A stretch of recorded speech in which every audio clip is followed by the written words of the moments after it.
Welcome back. We are monitoring the very latest developments on the Christmas market attack in Berlin.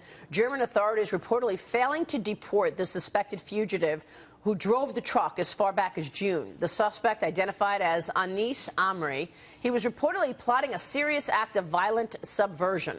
Joining us now is former CIA Covert Operations Officer Mike Baker. Mike, thanks for joining us here. Why was this man not deported back in June?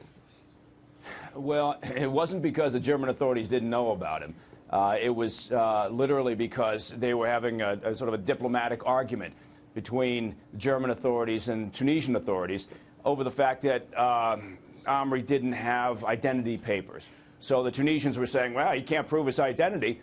And of course they didn't want him back. He'd been arrested numerous times in Tunisia, including for armed robbery, before he fled to Italy a few years back, where he then was arrested, eventually convicted, and served prison time. And then, before he could be expelled from Italy, fled to Germany about a year and a half ago. And since then has been operating under a variety of aliases, and including sort of third country aliases. And the German authorities knew about him. They knew about this. They had actually even arrested him earlier in the year and then let him go. He applied for asylum and was refused asylum, but that's where it all kind of fell apart because of these archaic laws. So how come he didn't have the Tunisian papers? How come he didn't how come they couldn't find the initial papers? He didn't want us to. He didn't want. Obviously, he dropped those a long time ago. Look, this guy. This is if you could have a case study of how things could go wrong on multiple levels. Right. Human error in terms of law enforcement and intelligence issues. Archaic laws created throughout the EU and elsewhere that allow something like this to happen. This case, unfortunately, would be a perfect case study. I don't understand, though, how they still have not found this guy. How is that possible? Well, it's possible because that he's operating likely within a network of friends and supporters. And he's learned how to take advantage of the system.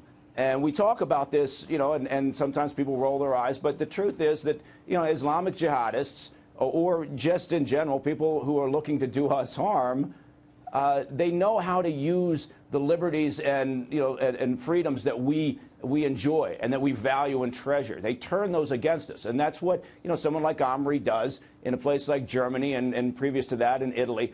He's been taking advantage of this. Look, he was caught on a communications intercept of an extremist preacher offering several months ago to carry out a suicide attack.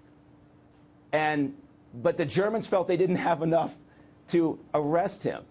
Now that he's on the run, the German police are still bound by these incredibly tight privacy laws. They couldn't release his full name because of privacy laws. They had to blur his picture when they released a picture of him. Jesus. This is after they've identified him. But this is the problem that we're dealing with in the EU, and this is kind of the direction we've been going here, where people, in between attacks, usually when there's an attack here, obviously on our turf, we tighten up and everybody says, yes, we need security. But when there's a lull, when there's a period of time when we all get distracted and we all get tired of it, what happens? We all think, well, we need our civil liberties back, and this counterterrorism effort is ridiculous and it's oppressive. But the truth is, we got to keep finding that balance between the security and the civil liberties. Mike, it seems to me, it's Steve here, it seems to me that this kind of bureaucratic bungling that we saw in this case, it keeps happening almost every time when we have an attack. The person was either on a watch list, the authorities were aware. We saw it here with the Boston attackers, where one bit of law enforcement knew about them, the others didn't do anything about it. It feels like the focus of our efforts has all been about mass surveillance, getting information on absolutely everybody, whereas when you actually have detailed information about real suspects, nothing seems to be done. Is that a fair characterization? Do we have to have both the mass surveillance and better action on individuals? It feels like we're just not handling it right. Right. No, well, I mean, and you're absolutely right to feel that way, Steve. And you're pointing to sort of the holy grail of counterterrorism, which is how do you take massive amounts of data, bits of information flying in from all different directions, human sources, communications intercepts, whatever it may be, and how do you pull out those actionable intelligence leads? How do you pull out what you can actually take to the street and pick somebody up?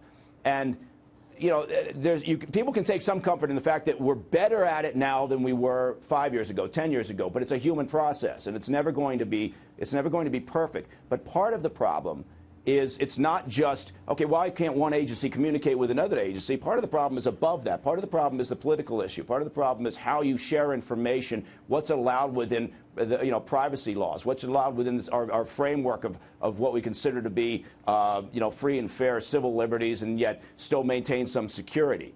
So, as an example, there are restrictions on what you can share with other agencies. You've got to prove a certain level, and that's right. I mean, we should have these checks and balances.